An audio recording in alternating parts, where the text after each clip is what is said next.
Several years ago, 78-year-old Charles Flagg and his wife Cynthia noticed a change with his memory.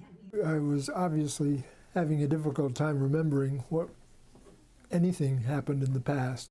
The retired Rhode Island minister was diagnosed with mild impairment due to Alzheimer's disease. I watch you go. His doctor suggested that he take part in a study testing an experimental drug called add-yoo-CAN-yoo-mab. He consults for the drug maker, BIOGEN. And this is a drug that specifically targets the one key component of the disease, the buildup of plaques in the brain. On Thursday, researchers gave study results at an Alzheimer's meeting in San Diego. The bottom line, the drug didn't cure the disease or reverse damage, but the company claims it slowed the rate of decline for people by 23% compared to patients getting a dummy treatment in one study. Biogen says it will seek FDA approval for the drug early next year. Overall, our patients had slower loss in memory than we expect to see. More than 5 million people in the United States and millions more worldwide have Alzheimer's. Current drugs only temporarily ease symptoms and do not slow the loss of memory and thinking skills.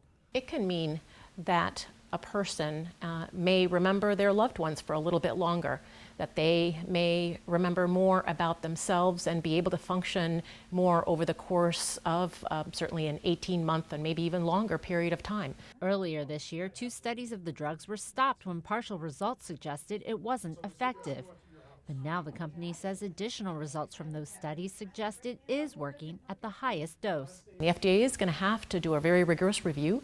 It will have to look and decide whether another trial is necessary or whether there is sufficient evidence for approval at this time. Flagg and his wife thought they saw a difference when he was on the drug, which he hasn't been able to get since the study ended. I seem to remember things better now than I used to.